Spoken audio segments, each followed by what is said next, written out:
때 붙드는 하나님의 지혜라는 제목으로 하나님 말씀을 선포하도록 하겠습니다.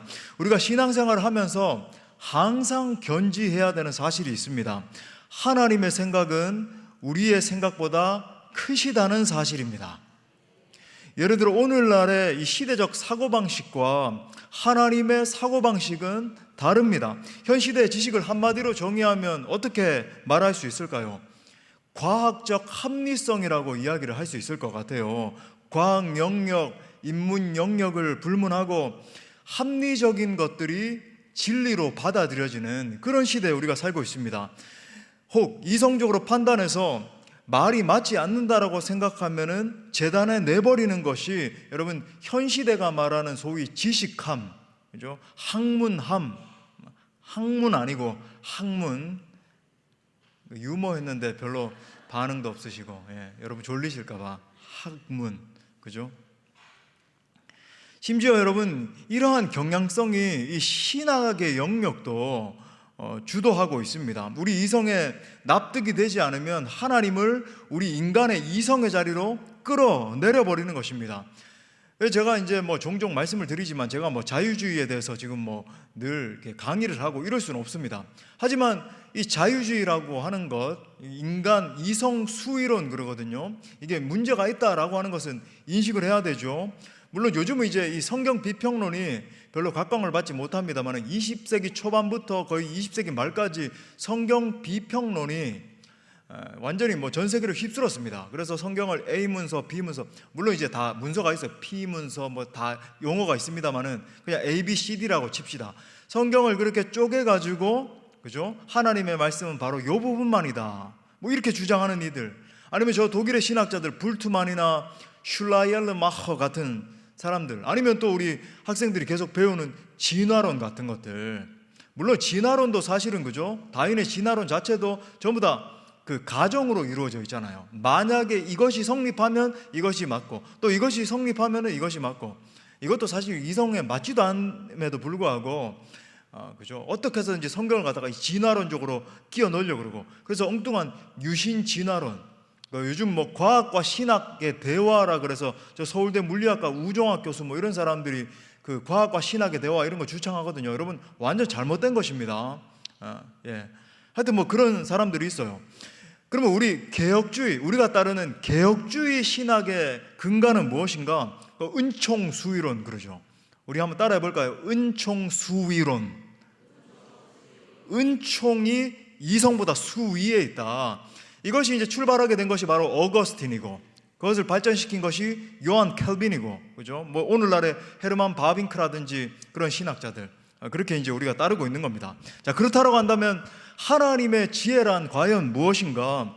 이 같은 세상적인 지식보다 좀 더 고상한 것, 그것이 바로 하나님의 지혜일까? 만약 여러분 우리가 세상 지식보다 약간 더 고상한 그것이 하나님의 지혜라고 한다면 우리가 하나님의 지혜를 따를 필요가 없습니다. 왜? 세상적인 지혜로도 이 세상 살만하니까. 그런 것이 아니라고 하는 거죠. 그렇다면 우리가 붙들어야 되는 성경적인 지혜, 정말 하나님의 지혜란 무엇일까? 사실 이것을 배우는 것이 우리가 일컫는 하나님을 아는 지식이거든요. 제임스 패커 같은 분들이 이야기한 하나님을 아는 지식, 그죠?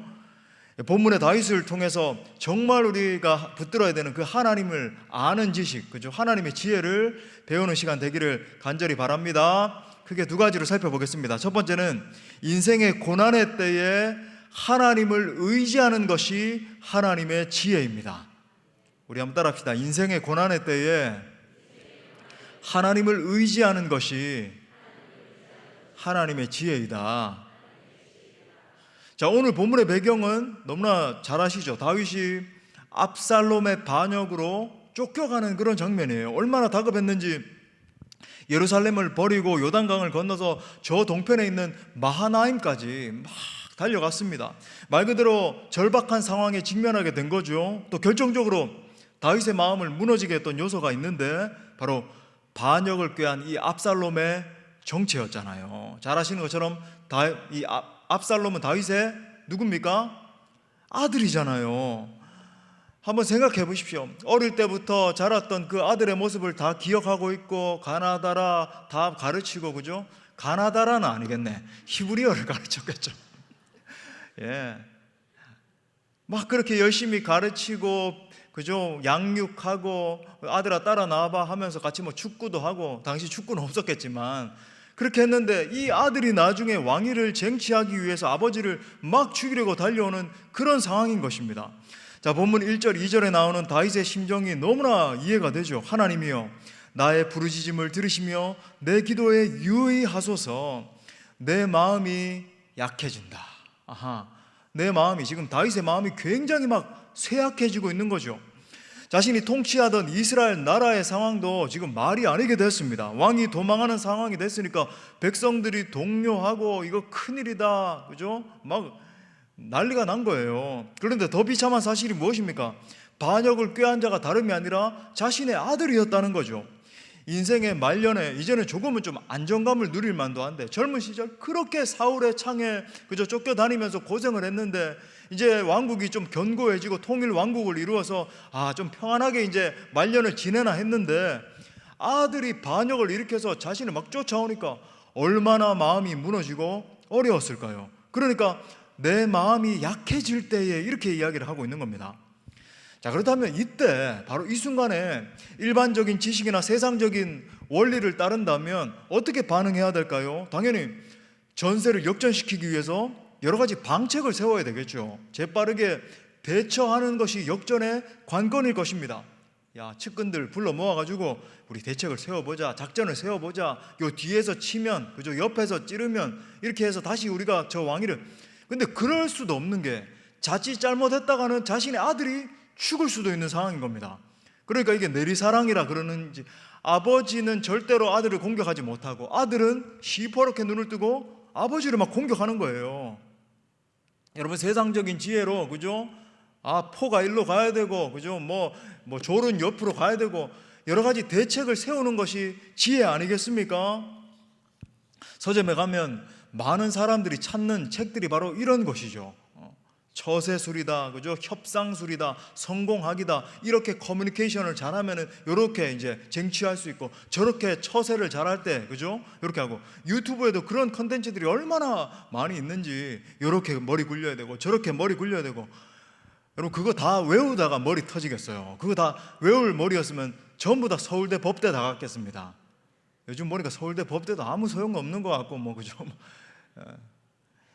세상이 끊임없이 가르쳐 주는 것은, 여러분, 이것이 지혜이고 저것이 지혜이고, 이렇게 했을 때 성공하고, 이렇게 하면 다른 사람보다 좀 더 올라가고, 얼마나 머리 아프고 피곤하고, 그죠? 정말로 막 더 빠르게 처세하고 협상하고 더 머리를 잘 굴려서 사람들 위에 서는 것이 이 세상의 성공자가 되는 그런 비법입니다. 이것을 가르쳐 주는 것이, 여러분, 세상 사람들이 말하는 거잖아요. 반대로 우리 하나님의 사람 다윗은 어떻게 반응하는가? 이 세상적인 지혜가 아니라 하나님의 지혜를 택하는 거예요. 자, 우리 2절 말씀 다시 읽어볼까요? 시작. 내 마음이 약해질 때에 땅끝에서부터 주께 부르짖으오리니 나보다 높은 바위에 나를 인도하소서. 아멘. 지금 다윗은 위기의 상황 앞에 다른 이가 아니라 하나님께 부르짖고 있는 것입니다. 세상의 유력자를 찾고 작전을 잘 세우고, 그죠? 사람들과 모의하는 것을 내려놓고 이렇게 말하는 거예요. 내가 땅끝에서부터 주께 부르짖겠습니다. 지금 내 마음이 지금 힘이 어렵고, 심지어 아들이 공격해서 내 마음이 완전히 무너지는 바로 이때에도 저는 오직 주님께 간구하겠습니다 라는 고백인 거예요. 자, 그래서 3절과 4절에서도 이렇게 고백합니다. 주는 나의 피난처시요 원수를 피하는 견고한 망대이심이니이다. 내가 영원히 주의 장막에 머물며 내가 주의 날개 아래로 피하리이다. 이것이 다윗의 진짜 신앙 고백이었죠. 우리가 주일마다 신앙 고백문을 외우지만 그 신앙 고백이 아직은 나의 진짜 신앙 고백이 되지 않았을 수 있습니다. 자, 그렇다면 내 진짜 신앙 고백이 뭔지 알려면 어떤 것을 보면 알까요? 사람이 위기의 순간에 어떤 고백을 하는지를 보면 그 사람의 진짜 신앙 고백이 뭔지를 알 수 있어요. 그죠? 괜찮을 때, 좀 평안할 때, 주는 나를 도우시느니 건지시는 하나님 여호와여 속히 임하소서 찬양도 할 수 있고, 그죠? 막 기뻐 박수도 칠 수 있고 하지만, 인생의 진짜 밑바닥을 칠 때, 위기의 상황이 닥쳐왔을 때, 정말 도무지 어떻게 해야 될지 모르는 그 순간에 내가 어떤 고백을 하고 있는지, 내가 하나님 앞에 어떤 반응을 하는지, 사람들 앞에서도 어떻게 내가 반응하는지를 보면 그 사람의 진짜 신앙 고백을 알 수 있다는 거죠. 정말 괴로운 순간에 어떤 고백을 하고 어떤 대답을 하는지를 보면 여러분 그 사람의 진의를 알 수 있잖아요. 우리의 믿음의 선배인 다윗의 깊은 내면에 그의 신앙 고백이 지금 이런 표현, 토해져 나오고 있는 겁니다. 주는 나의 피난처시요 원수를 피하는 견고한 망대이십니다. 바로 이것이 내가 만난 하나님, 내 전 존재를 통해서 체득한 하나님이라는 말이에요. 사랑하는 여러분, 오늘 다윗의 모습을 볼 때 무엇이 하나님의 지혜입니까? 인생의 위기 상황 앞에서 하나님을 바라볼 수 있는 능력인 것입니다. 위기의 순간에 세상적인 지혜를 포기하고 오직 하나님만을 고백하는 것이 여러분 하나님의 지혜예요. 즉 어떠한 순간에도 하나님을 바라보고 하나님을 의지할 수 있는 능력. 그래서 시편 다른 곳에서 다윗이 이렇게 고백하죠. 우리 시편 46편 1절 말씀 우리 선포하면서 읽어보겠습니다. 시작. 하나님은 우리의 피난처시요 힘이시니 환난 중에 만날 큰 도움이시라. 아멘. 여러분 환난 중에 만날 작은 도움이래요, 중간 크기 도움이래요, 큰 도움이래요? 큰 도움인 줄 믿습니다. 우리가 상상할 수도 없는 막강한 하나님, 환난 중에 만날 큰 도움이시다. 할렐루야. 여러분 그런데 이렇게 어렵고 힘들고 환난 중에 하나님을 바라보는 것이 쉬울까요, 어려울까요? 이게 어려워요. 이게 또 우리의 문제예요. 왜 그럴까요? 그 이유는 간단합니다. 하나님의 지혜는 이 세상적인 지식적 관점에서 볼 때, 우리 이제 상식적인 관점에서 볼 때 너무나 어리석게 보이기 때문에 그렇습니다. 이렇게 생각되잖아요. 아니 지금 전쟁을 준비해야지. 우리가 이제 성경을 통해서 보니까 아하 그렇지, 이때 기도하는 것이 다윗의 지혜였지 이렇게 여기지만 우리가 실제 이런 상황을 닥치면, 그죠? 누가 반란을 이렇게, 나라에서 반란이 일어나는 것도 엄청 쿠데타잖아요. 쉽게 말하면 그것도 엄청난 일인데 그게 아니라 우리 집에 강도만 하나 들어도 여러분 어때요? 손이 벌벌 떨리고 어찌 해야 되나 저찌 해야 되나 이렇게 될 거 아니에요. 주는 나를 도우시는 분이고 피난처시고 그게 나오겠습니까? 강도 들었는데 지금 우리는 항상 이제 성경을 갖다가 화석화시켜서 현실적으로 바라보지 않으니까 이렇게 고백해야지. 아니요 여러분, 지금 이 상황에서 전쟁 준비를 해야지 무슨 기도를 하나요? 빨리 유력한 책략가 전화 돌려가지고, 그죠? 어떻게 해야 될까요? 전화하고 군사 모의를 빨리 하고, 그게 지혜이지 무슨 하나님을 의지하고 하나님께 기도를 한단 말입니까? 또 같이 따르는 그 수하에 있는 부하들 입장에서 생각해봐도 이 왕이, 자기 장군이 빨리 모아가지고 너희 이렇게 해라 저렇게 해라 지시를 해야 되는데 무슨 하나님께 피한다 그러고, 이게 무슨 지혜이고 여러분 이게 무슨 논의하고 대책을 세워야지. 자, 그런데 재밌는 것은 하나님도 하나님의 지혜가 세상적인 관점에서 바라볼 때는 너무나 어리석게 보인다는 것을 아셨다는 거죠.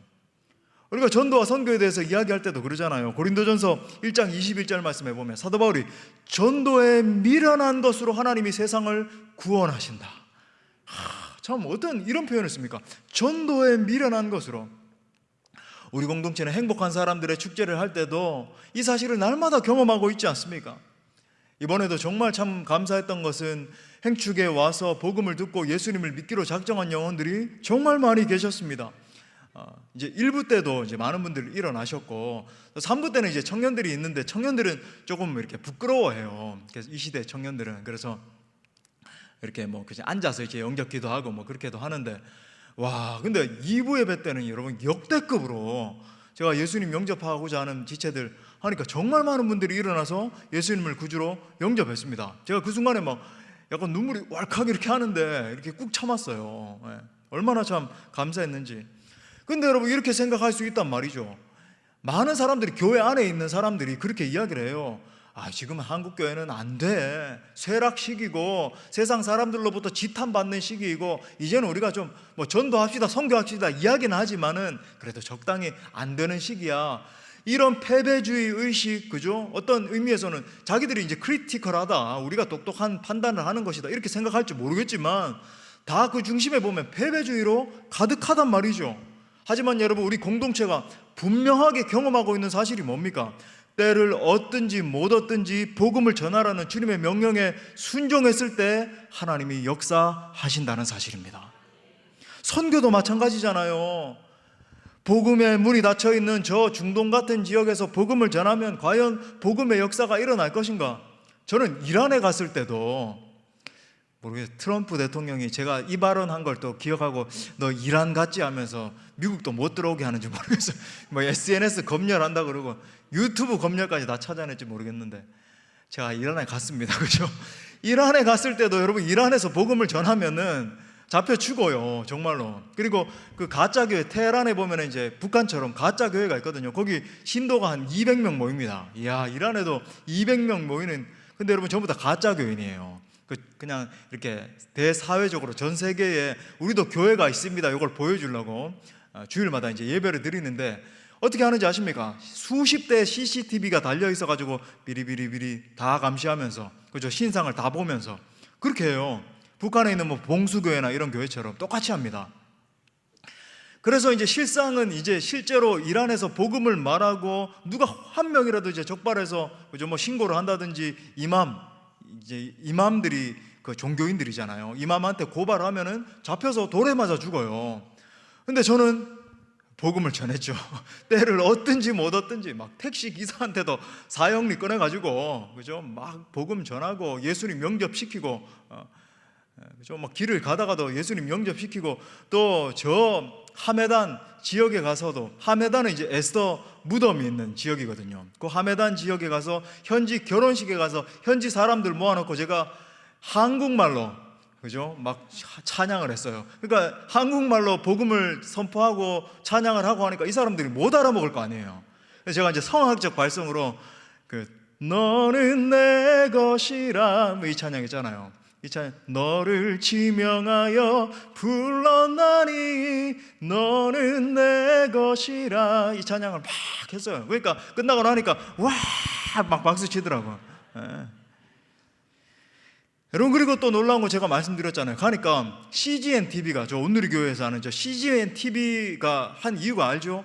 그 위성을 통해서 온 세계, 왜냐하면 위성 방송을 하면은 저 아프리카 저 아니면은 중동 지역 다 들어갈 수 있으니까 그렇게 방송을 했는데 놀라운 건 저희가 어느 한 호텔에 갔는데 테헤란도 아니고 시골에 호텔에 갔는데 CGN TV에서 복음이 나오는데 그대로 그죠? 이게 그 언어도 번역돼서 나오고 다 나오고 있더라고요.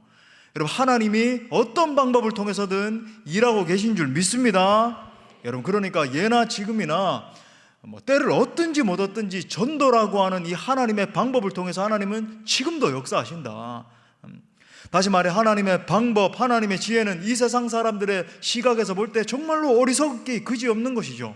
하지만 여러분, 어쩌면 당연한 것입니다. 왜 그렇습니까? 우리 하나님은 영원한 분이시기 때문에, 우리 하나님이 가지고 계신 그 지혜와 지식이라고 하는 것은 우리 인간이 재단할 수 없는 것이기 때문에. 여러분, 사도 바울이 로마서를 쫙 기록을 하다가 사도 바울의 이 필체의 문체의 특징이잖아요, 그죠? 막 복음을 써내려가다가 펜을 팍 집어던지면서 깊도다 하나님의 지혜여. 우리 다 같이 로마서 11장 33절 우리 다 같이 감탄하면서 함께 읽겠습니다. 시작. 깊도다 하나님의 지혜와 지식의 풍성함이요 그의 판단은 헤아리지 못할 것이며 그의 길은 찾지 못할 것이로다. 아멘. 여러분, 오늘 성경은 다윗의 고백을 통해서 과연 무엇이 하나님의 지혜인지를 가르쳐주고 있습니다. 무엇이 하나님의 지혜입니까? 위기의 순간에 인생이 답답하고 어렵고 컬컬하고 도무지 답이 보이지 않는 그 순간에 하나님을 바라보고 의지하는 능력이에요. 인생의 모든 순간순간마다 그 하나님을 바라보고 하나님을 의뢰하는 능력, 그죠?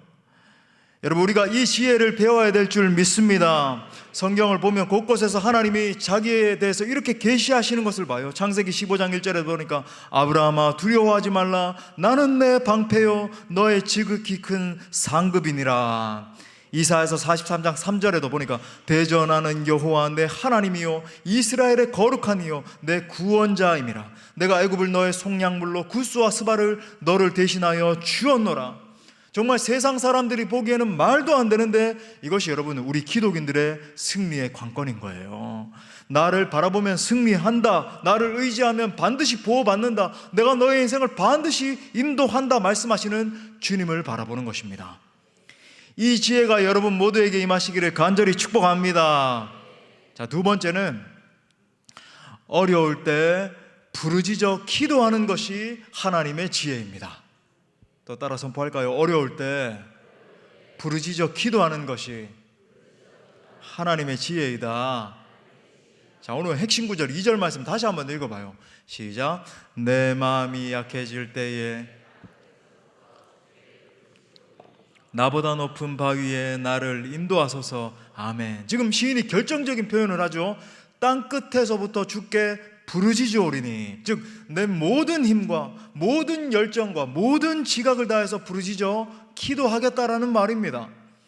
야고보서 5장 13절에서도 이렇게 말하잖아요. 너희 중에 고난 당하는 자가 있느냐? 그는 뭐하래요? 기도할 것이요. 기도하래요. 내가 힘들 때, 극심한 고난을 만나서 내 마음이 약해질 때 주님은 한 가지를 명령하시는 겁니다. 바로 기도하라. 너는 내게 부르짖으라. 그죠? 왜 그럴까요? 기도하면 고난을 이겨낼 수 있는 힘이 생기기 때문에 그렇습니다. 물론 여러분, 하나님은 우리의 모든 것을 다 아세요. 그럼 뭐 이렇게 생각할 수 있잖아요. 하나님이 모든 것을 다 하시니까 우리가 기도하지 않아도 다 알아서 해결해 주시고, 그렇지 않습니다. 제가 늘 말씀드리죠. 기도하라라고 말씀하시는 하나님의 분명한 의도가 있다. 인격적인 하나님은 믿음의 기도를 통해서 우리와 인격적으로 만나기를 원하시는 것입니다. 인격적으로 만나서 친밀하게 교제하기를 원하시죠. 우리의 이 믿음이라고 하는 반석 위에 우리의 고통스러운 문제를 기도로서 다 올려놓을 때 하나님이 그걸 받으시겠다라는 말씀이에요. 다시 한번 말씀합니다. 무조건 문제를 해결해 주겠다, 너를 내가 정말 사랑하니까 너의 인생 가운데 어떠한 문제도 이제는 일어나지 않을 것이다 말씀하시는 분이 아닙니다. 인격적인 하나님께서 믿음의 기도라는 수단을 통해서 우리와 인격적인 만남, 친밀한 관계를 맺기를 원하신다. 그러니까 여러분 기억하세요. 우리는 항상 이제 기도 응답에 초점을 두잖아요. 하나님 왜 내 기도 빨리 응답 안 해주십니까? 막 이런 생각이 들잖아요. 근데 기도 응답이 늘 초점이 아니라, 문제가 벌어지는 것은 하나님이 우리 인생 가운데 문제를 허용하시는 것은, 섭리적 허용 그러잖아요. 허용하시는 이유는 기도를 통한 친밀한 사귐을 갖게 하기 위함인 거예요. 그러니까 제가 종종 문제를 만났을 때 가장 치명적인 경우가 뭐냐면은 문제로 인한 두려움이 하나님보다 더 커 보이는 것입니다. 가령 그죠, 내 눈앞에 있는 골리앗이 하나님보다 훨씬 더 커 보이는 거예요. 너 이스라엘 백성들 한번 나와봐. 내가 너희를 갖다가 저 공중에 나는 새의 먹이가 되게 하겠다, 저 짐승들의 먹이가 되게 하겠다 막 소리를 치니까 벌벌벌벌 떨면서 그 키가 190 넘는 사울도, 그 장수도 아이고 내가 못 나가겠다, 내 갑옷 다 벗어줘야 되겠다, 이거 어떻게 하는가 다 그러고 있는 거예요. 하지만 믿음의 기도를 드릴 때 어떤 역사가 일어납니까? 우리가 기도하기 시작할 때 점점 저 골리앗보다 하나님이 더 커 보이기 시작하는 거죠. 여러분, 다윗이 어려서부터 연습됐던 게 뭐예요? 계속적으로 곰을 만나고 사자를 만나고 이 어린 양들을 지킬 때, 그죠? 계속 늑대를 만나고 하는데 계속 반복적으로 그 사자보다, 늑대보다, 곰보다 더 전능하신 하나님을 바라보는 그 능력, 그 훈련을 어려서부터 받은 것입니다. 그러니까 아무리 그냥 큰 그저 골리앗이 나와서 너희 잡아 죽이겠다, 저 공중에 새의 먹이가 되게 하겠다 아무리 외쳐도 그냥 하나의 일개 그저 사자나 곰처럼 밖에 보이지 않았던 거예요. 네가 어디 감히 만군의 여호와의 하나님의 이름을 욕되게 하느냐 하면서 막 여호와의 이름을 의지해서 달려가기 시작하는 거죠. 여러분, 하나님은 기도하는 자에게 자신을 계시하십니다. 기도를 통해서 당신이 얼마나 크고 막강한 하나님이신지를 경험하기를 원하세요.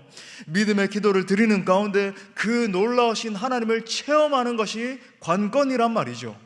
그 하나님을 경험하는 은혜가 함께 하시기를 축복합니다. 여러분, 그래서 사도 바울은 우리가 염려를 당하고 여러 가지 어려움을 당할 때 염려 대신에 기도하라라고 말해요. 그 유명한 거죠. 우리 빌립보서 4장 6절부터 7절도 우리 같이 읽겠습니다. 시작. 아무것도 염려하지 말고 다만 모든 일에 기도와 간구로 너희 구할 것을 감사함으로 하나님께 아뢰라. 그리하면 모든 지각에 뛰어난 하나님의 평강이 그리스도 예수 안에서 너희 마음과 생각을 지키시리라. 아멘. 여러분, 특별히 염려하지 않고 기도하기 시작할 때 어떤 일이 발생한다 그럽니까? 모든 지각에 뛰어난 하나님의 평강이 우리의 마음과 생각을 지키시는 역사가 일어난다. 그러니까 제가 늘 말씀드리죠. 모든 지각에 뛰어난 하나님의 평강이라고 하는 것은 어떠한 상황 가운데서도 하나님의 평강이 뒤덮는 역사, 그죠? 이 상황이 주는 공포, 여러 가지 환경이 주는, 아니면 저 무시무시한 사람이 주는 어떠함 때문에 막 흔들리고 막 요동치고, 이게 아니라 하나님이 주시는 평강이 어떠한 상황과 환경 가운데서도 나를 다스리는 역사가 일어나기 시작하는 거예요. 그게 언제 일어난다고요? 기도하기 시작할 때. 할렐루야. 여러분, 우리가 믿는 하나님은 모든 상황을 정확하게 간파하시는 분이십니다. 그래서 그 하나님이 평강을 주시니까 이 상황도 뛰어넘게 하시고 저 상황을 만나도 뛰어넘게 하시고, 우리 찬양하잖아요. 거친 파도 날 향해 와도 누구와 함께? 주와 함께 날아오르리. 폭풍 가운데 나의 영혼 잠잠하게 주를 보리라. 할렐루야. 특별히 이제 행복한 사람들의 축제 이후에 처음 우리 교회 금요성령 집회 나온 지체들이 있을 수 있는데, 제가 오늘 간단하게 우리가 기도할 때 나타나는 역사 6가지만 제가 요약을 하겠습니다. 첫 번째는 기도하면 하나님의 응답이 임합니다. 사무엘상 7장에 보면 사무엘이 미스바에서 어린 양을 하나님께 제물로 바치면서 간절히 기도했을 때 그때 막강한 블레셋이 막 쳐들어오잖아요. 근데 하나님이 응답하셔서 한순간에 블레셋을 물리치는 것을 허락해 주셨어요. 홍해에서도 무리바에서도 요단 강가에서도 하나님은 정말 말할 수 없는 수많은 기적을 행하셨는데, 이때마다 하나님은 믿음의 사람들의 기도를 들으시고 그 기도에 응답하셔서 역사하신 것입니다. 여러분, 우리가 기도할 때 응답이 나타나게 될 줄 믿습니다. 두 번째는 기도는 불가능을 가능케 하는 거예요. 불가능을 가능케 한다. 바울과 실라가 마게도냐 지방에서 전도하다가 감옥에 갇히게 됐습니다. 그날 밤에 바울과 실라가 하나님 앞에 간절하게 기도하고 찬양하기 시작했을 때 지진이 일어나고 착고가 풀어지고, 그죠? 막 옥문이 열리는 기적이 일어나게 된 거예요. 우리가 많이 성경에서 묵상해서 그렇지, 그리고 오늘 처음 듣는 분들은 무슨 그런 일이 일어나, 무슨 지진이 일어나서 옥문이 열린다고? 아니요, 하나님이 역사하시면 기적과 같은 역사가 일어나는 것입니다. 불가능이 뒤집어지는 역사가 일어나요. 할렐루야. 그것이 여러분 우리가 섬기는 하나님이라고 하는 거죠. 저 목사님 저 거짓말도 저렇게 잘하시네. 아니요, 그 하나님을 경험하고 있는 사람들이 여기에 많이 있잖아요. 세 번째, 기도하면 치료의 역사가 일어납니다. 여러분, 복음서 여러분 집에 가셔서 읽어보세요. 마태복음, 마가복음, 누가복음, 요한복음만 읽어봐도 우리 예수님께서 사역하실 때 수많은 병자들이 치유되는 것을 우리가 보게 돼요. 말라기서 4장 2절에 보니까 내 이름을 경외하는 너희에게는 공의로운 해가 떠올라서 치료하는 광선을 비추리니 너희가 나가서 외양간에서 나온 송아지같이 뛰리라. 여러분, 하나님의 치료의 광선이 비추어지기 시작하면 어떤 질병도 떠나가고, 그죠? 외양간의 송아지처럼 뛰는 역사, 뛰면서 찬양하는 역사가 일어나게 되는 것입니다. 네 번째는 여러분, 기도하면 원수 마귀 사탄이 쫓겨나갑니다. 마가복음 9장에 보면 귀신 들려서, 특별히 마가복음에는 귀신을 쫓아내시는 예수님의 사역이 많이 나오거든요. 한번 읽어보세요. 그죠? 귀신 들려서 간질로 고통당합니다. 내 아들이, 이 아버지가 그렇게 이야기하는 거예요. 제자들에게 데려와서 좀 고쳐주십시오. 내 아들이 귀신 들려가지고 불에도 뛰어 들어가고 물에도 뛰어 들어갑니다. 여러분, 불에도 들어가고 물에도 들어가는데 죽지 않는다는 것은 강력한 귀신에 사로잡힌 거예요. 지난 주일날 제가 설교하면서도 말씀드렸지만 막 강력한, 그죠? 귀신에 사로잡혀 있는 강신무들 보면 막 칼 위에 올라가서 춤추는데도 멀쩡하잖아요. 불에도 뛰어 들어가고 물에도 뛰어 들어갑니다. 이건 강력한 귀신 들린 그런 사람입니다. 제자들이 이 아이의 병을 갖다가 이 귀신 들림을 해결하지 못하고 있으니까 예수님이 이 믿음 없는 자들아 이렇게 꾸짖으시면서 치료해 주시잖아요. 그때 뭐라 그러시냐면 마가복음 9장 29절에 보니까 이르시되 기도 외에 다른 것으로는 이런 종류가 나갈 수 없느니라 하시니라. 다시 말해 기도의 능력이 축적이 될 때 이렇게 생각할 수 있어요. 예수님을 이제 처음 믿기 시작한 분들은 내가 예수님을 믿는 권세로, 제가 지난 주일에도 말씀드린 것처럼 영접하는 자, 예수님을 영접하는 자, 그 이름을 믿는 자들에게는 하나님의 자녀가 되는 권세를 주신다. 엑수시아, 법적인 권세를 주시는데 그 법적인 권세를 가지고도 귀신을 물리칠 수 있어요. 그런데 강력한 경우, 강력한 어떤 질병, 강력한 어떤 문제, 강력한 어떤 귀신 들림, 이런 경우에는 반드시 오랜 세월 동안 기도의 능력이 축적돼야지만, 기도 외에는 이런 유가 나갈 수 없느니라, 많은 기도를 통해서 기도의 능력이 축적돼야지만 이런 강력한 종류에는 워킹을 하는 거야. 소위 말해서 역사가 일어나는 거야 라는 것을 가르쳐 주신 거예요. 그러니까 우리가 금요일에도 나오고 새벽에도 부르짖고 집에서도 기도하고 계속 기도의 능력이 축적될 때 더 강력한 귀신도 떠나가게 될 줄 믿습니다. 그런 사역이 막 일어나는 거예요. 다섯 번째, 기도하면 영적인 축복이 임하는 것입니다. 여기서 물론 말하는 것은 우리 기독교에서 말하는 축복이라고 하는 것은 나 혼자 잘 먹고 잘 살고, 그죠? 큰 집에 살고 이런 걸 말하는 게 아니에요. 내게도 하나님이 주시는 하늘의 신령한 복과 땅의 기름진 복들이 넘쳐나기 시작하는데, 정말 감사한 건 뭐냐면 내게 임한 복을 통해서 다른 많은 사람들을 하나님의 복으로 뒤덮는 역사, 그죠? 하나님의 부유하심을 선포케 하는 역사가 내 인생 가운데 일어난다는 것입니다. 사도행전 10장에 보면 고넬료가 나옵니다. 고넬료는 기도와 구제의 사람이었다, 이렇게 이야기를 해요. 하나님께서 많은 가난한 사람, 병든 자들을 돕는 그 고넬료의 헌신을 보시고 고넬료의 가정을 축복하셨습니다. 그래서 나중에 어떻게 됐는가? 고넬료의 가정을 통해서 이방 선교의 문이 열리는 역사가 일어나게 되잖아요. 여러분, 세상에 그 수많은 가정들이 있지만 그 중에 한 가정을 택하시사 그 가정을 통해서 이방 선교의 문이 열린다. 여러분, 이 가정은 얼마나 축복된 가정이에요. 여러분의 가정이 그런 가정 될 수 있기를 축복합니다. 마지막 여섯 번째, 기도하면 예수님을 닮게 돼요. 예수님을 닮게 됩니다. 영적 세계에 있어서 바라봄의 법칙이 중요하거든요. 옛날에 어디 저 오순절 저 유명한 목사님이 말했던 4차원의 영성, 그런 겁니까? 그런 게 아니에요. 이거 청교도 신앙의 핵심입니다. 바라봄의 법칙.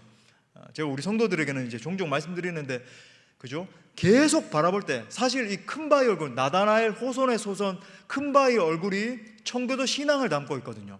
주인공 어네스트가 계속 큰 바위 얼굴을 바라보니까 결국은 사람들이 나중에 어네스트가 늙었을 때 어네스트를 바라보면서 와, 큰 바위 얼굴이다 이렇게 외치게 되죠.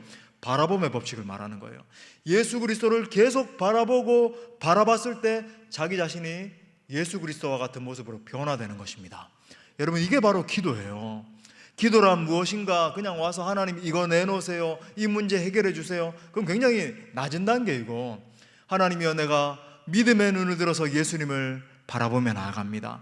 예수님을 바라보고 또 바라보는 게, 그게 바로 경건의 훈련이고, 그죠? 묵상하는 것이고, 말씀에 귀를 기울이는 것이고, 말씀을 읽는 것이고, 암송하는 것이고, 기도하는 것이고, 이 모든 총체적인 훈련을 통해서 계속해서 예수님을 바라보는 거죠. 그렇게 하다 보면은, 그죠? 세월이 1년 지나고 5년 지나고 10년 지나고 20년 지나면 어느 순간에 내 모습이 예수님의 형상과 같이 변화되는 것입니다. 사람들이 인식해요.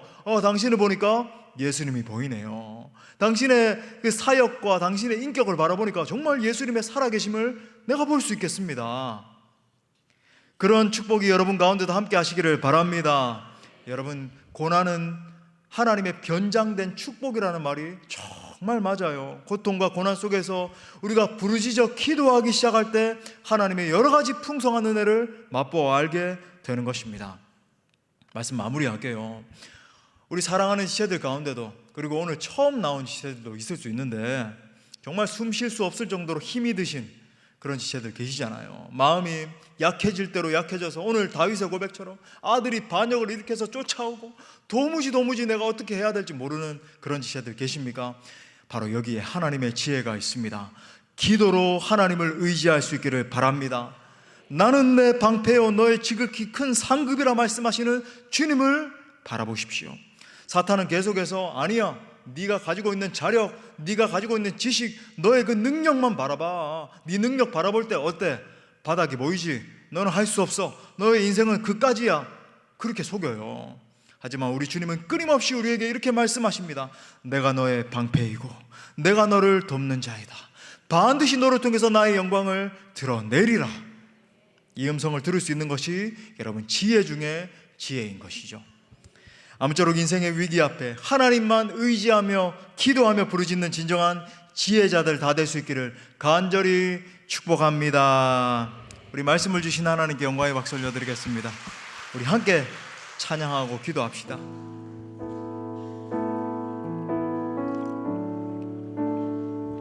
나의 영혼이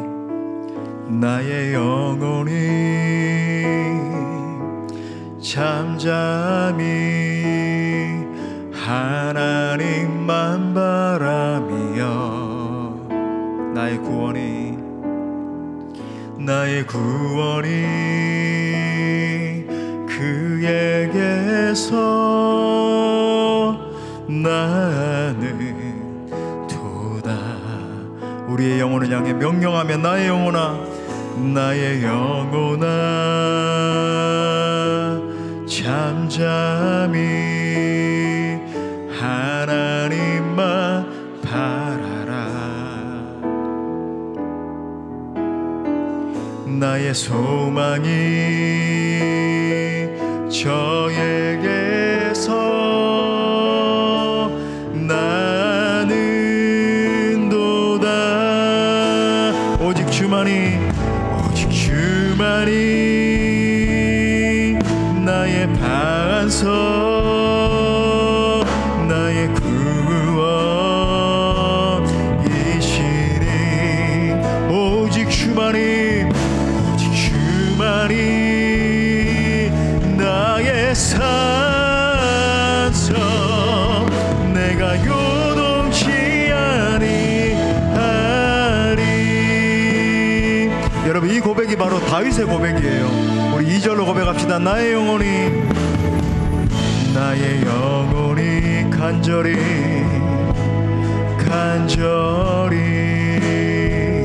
여호와를 갈망하며 나의 입술이 여호와를 찬양하리. 나의 영혼이 즐거이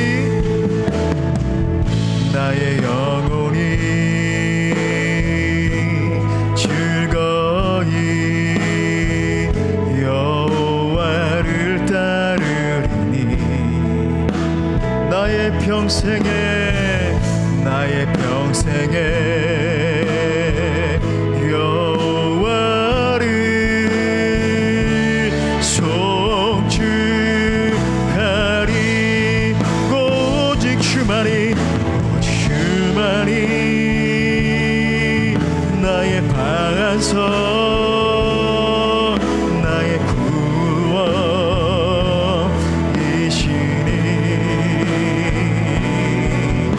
오직 주만이 나의 산성,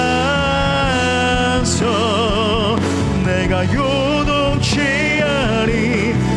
우리 두 손 높이 들고 나의 구원, 나의 영광, 나의 구원, 나의 영광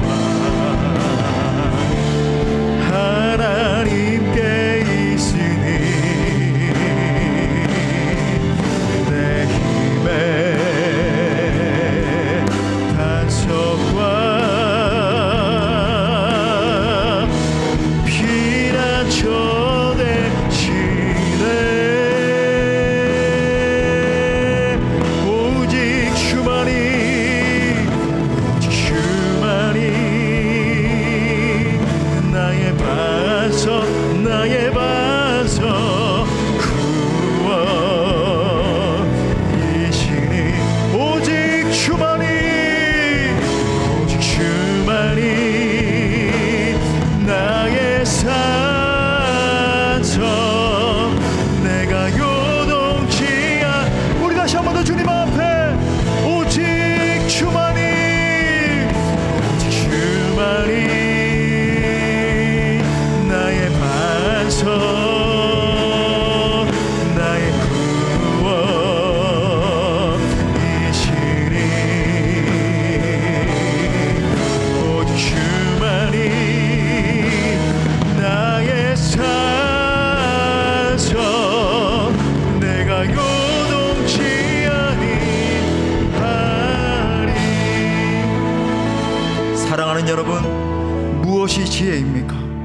내 마음이 힘들고 무너질 때 하나님을 바라보고 그분을 의지하는 것이 지혜 중에 지혜예요. 이 세상의 지식은 하나님의 지혜를 비웃고 조롱하고 그것이 무슨 작용을 하겠냐고, 그것이 무슨 소용이 있냐고 비아냥거립니다. 하지만 믿음의 사람들이 사는 방식은 다른 것이죠. 우리는 하나님의 지혜로 승부하는 자들인 거예요. 우리 함께 기도할 때, 전능하신 하나님, 내가 어떠한 상황과 환경 가운데서도 하나님만 의지하고 하나님께 내 마음을 토해내게 하여 주옵소서. 내가 고통 중에 부르짖으며 나아가오니 나의 기도를 들어 주옵소서. 나로 진정한 기도의 사람이 되게 하여 주옵소서. 내게 기도의 불을 부어 주옵소서. 우리 함께 간절히 주님 찾고 기도합시다. 주님 찾습니다.